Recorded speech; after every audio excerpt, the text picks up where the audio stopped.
Marcos capítulo 10, versículo 45, dice así la palabra del Señor. Porque el Hijo del Hombre no vino para ser servido, sino para servir y para dar su vida en rescate por muchos. Y esta palabrita, esa última palabra que encontramos, rescate, tiene una connotación en el Antiguo Testamento. Y quiero invitarles ahora a el libro de Levítico, capítulo 25. Levítico, capítulo 25, del 47 en adelante, dice así la palabra de Dios. Si el forastero o el extranjero que está contigo se enriqueciere, y tu hermano que está junto a él empobreciere, y se vendiere al forastero o extranjero que está contigo, o alguno de la familia del extranjero, después que se hubiere vendido podrá ser rescatado. Uno de sus hermanos lo rescatará, o su tío o el hijo de su tío lo rescatará, o un pariente cercano de su familia lo rescatará. Y si sus medios alcanzaren, él mismo se rescatará. Eso lo conocemos como redención. La redención que ocurría y que hacía el pueblo de Israel por diferentes circunstancias. En este caso, en el capítulo 25 del 47 en adelante, por alguien que, cayendo en la pobreza, se vendió a un extranjero. Y esta persona podía ser redimida o podía ser rescatada. Pero no podía ser rescatado por cualquiera. Tenía que ser rescatado por un pariente cercano, por un tío, por un hermano. Se podía rescatar a él mismo. Y esta última parte uno queda como que, bueno, ¿y cómo se iba a rescatar? Si definitivamente cuando se había vendido como esclavo, ya todo lo que él pudiese conseguir era de quien se había vendido. No había posibilidades de que él se pudiese rescatar a sí mismo. Sin embargo, legalmente, dentro de lo que el pueblo de Israel tenía como la ley que Dios le había dado, podía hacerlo. Y si no se rescataba a sí mismo, lo podía hacer un pariente cercano. Varias cositas encontramos en este capítulo o en esta porción. Primero habla de pobreza. Si se empobreciere cerca a un extranjero, y por causa de esa pobreza se iba a vender a un extranjero que se había enriquecido estando junto a ellos. Esa persona se iba a vender como esclava. Y entonces iba a llegar algo muy importante que Dios había permitido. Todo el capítulo 25 habla de rescatar. Se podía rescatar una tierra, se podía rescatar a un pariente, se podía rescatar un bien. Y la razón por la que se podía hacer ese rescate según Dios es porque mía es la tierra, dice el Señor. Porque todo le pertenecía a Dios. Y el pueblo no podía tener perpetuidad sobre la tierra para siempre, dice. Porque le pertenecía a Dios. Y Dios por esa razón coloca la posibilidad de un rescate, tanto para la tierra como para aquel que caía en desgracia. Pero Dios coloca una condición para este rescate. Para el rescate de la persona que se ha vendido. Dice el versículo 41, o su tío o el hijo de su tío lo rescatará, o un pariente cercano. Únicamente un pariente cercano lo podía rescatar. Hay una historia que en este caso uno puede decir, no sé si es así o no fue así, pero cuentan que un hombre viajó a cierto lugar donde habían ventas de esclavos y quiso ir a comprar un esclavo. Llegó al mercado de esclavos y vio a una esclava. Le llamó la atención en particular esa esclava, su mirada, su enojo que se veía en ella, estaba encadenada y decidió comprar esta esclava. Dice la historia que esta esclava lo miraba con odio, por lo que había pasado con ella, de que la habían vendido como esclava y que ahora este hombre la estaba comprando. Él pagó el precio por ella y se la llevó. Y ella aún seguía mirándolo con mucho odio.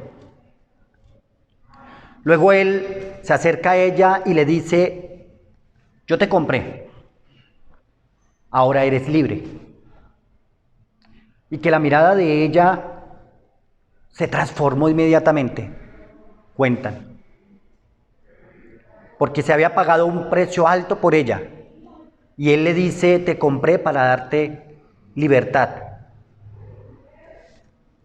Yo no sé qué tan cierta sea esa historia. Nuestra cultura realmente no nos permite, o sobre todo nuestro tiempo, no nos permite vislumbrar un poco de lo que significa ser esclavo. Lo más esclavo que uno llega a ser es que le toca lavar la loza, o le toca levantarse a trabajar. Pero uno lo hace con agrado y lo hace sabiendo que es un bien para uno y para la familia. Realmente no entendemos mucho acerca de lo que implica ser esclavo. Pero cuando uno lee libros acerca de la esclavitud o ve películas acerca de la esclavitud, el corazón se le arruga a uno de ver cómo los tratan y la manera como tienen que vivir.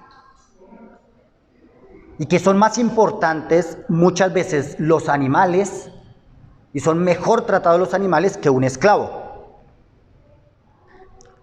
Esa es la condición de un esclavo, y por eso es entendible que esta mujer no mirara con agrado a aquel que la estaba comprando como esclava, y mucho menos viera como agrado lo que estaba viviendo como esclava. Pero lo interesante de esta historia es que se pagó un precio. Se pagó un precio. Y en el capítulo 25 de Levítico leemos que se tenía que pagar un precio por ese rescate, que lo tenía que hacer un pariente cercano, que si él tenía los medios para pagar su rescate, lo podía hacer. Es interesante ver que Dios aquí no está hablando en contra de la esclavitud. Había esclavitud en medio del pueblo de Israel.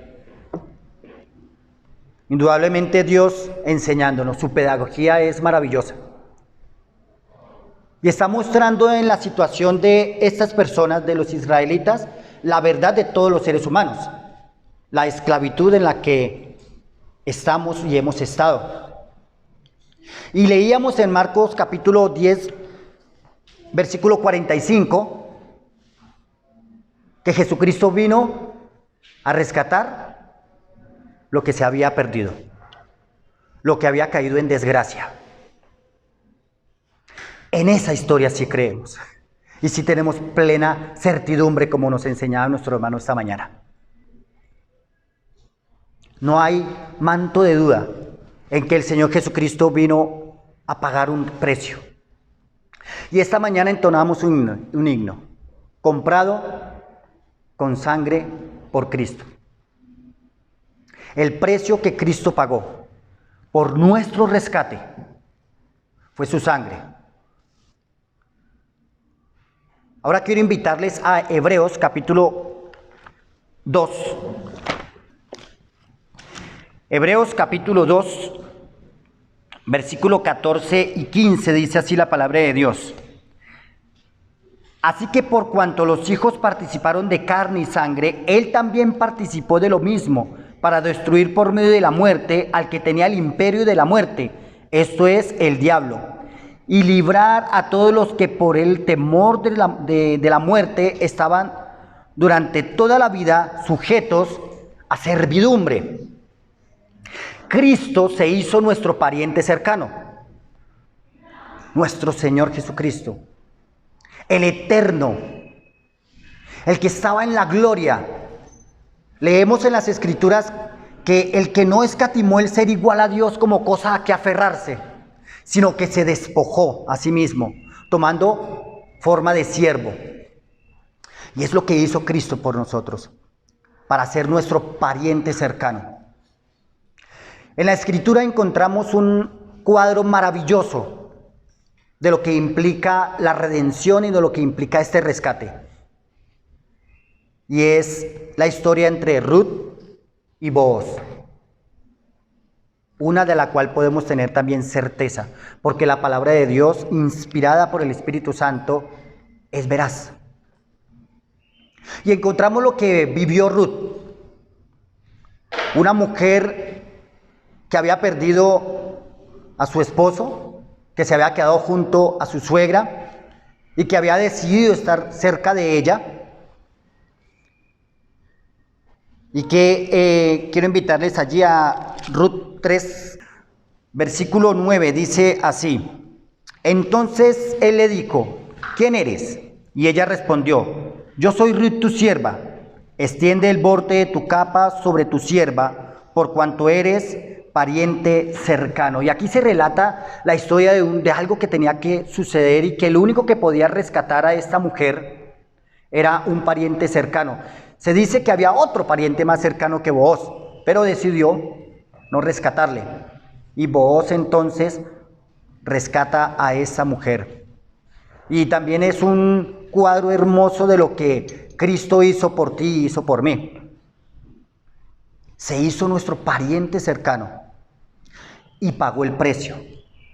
Un precio de sangre, precioso y maravilloso, para que tú y yo tengamos vida eterna. Tristemente, el mundo y la religión apuntan hacia desastres naturales, apuntan hacia el fin del mundo, apuntan hacia los edificios destruyéndose, naves del cielo trayendo desgracia, y entonces de repente aparece un salvador y salva de esos desastres. Pero eso no es la verdad de lo que Cristo vino a hacer por nosotros. Cristo vino a rescatarnos no de algo que llegase a pasar con nosotros, vino a rescatarnos de una condición en la que ya estábamos.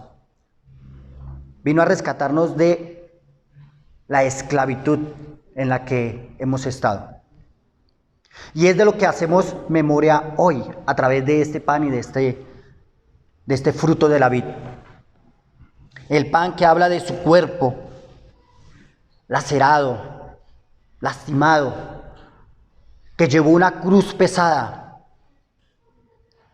Y que dice la Escritura que Dios lo trató como al mismo pecado. Al que no conoció pecado por nosotros, le hizo pecado. Y el fruto de la vid, que habla de su sangre derramada, un pacto eterno de Dios entre Dios, Dios mismo, Él mismo prometió, a sí mismo. No intervinimos nosotros para nada porque no teníamos cómo. No podíamos pagar ese precio. Él no buscó en nuestros bolsillos qué podíamos dar, porque sabía que no teníamos nada para dar. Queridos hermanos, no hay nada más maravilloso que entender que nosotros, siendo pobres, el único que tenía el precio para pagar nuestro rescate era nuestro Señor Jesucristo. Nosotros, miserables, Él, el pariente cercano, que tenía cómo pagar ese precio. De pronto lo que no me cabe en la cabeza es cómo es que se paga un precio tan alto por alguien que no valía nada. Ay, es cuando uno entiende, eso es amor. Eso es amor. Es muy fácil pagar un precio alto por algo que uno dice, uff, que esto tiene muchísimo valor. Como hay una serie por ahí, El precio de la historia, uff, se paga lo que quieran, porque tiene mucho valor.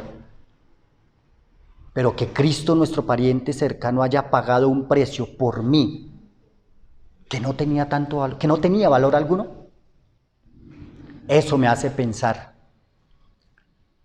y decir gracias. Porque no nos queda más que decir sino gracias.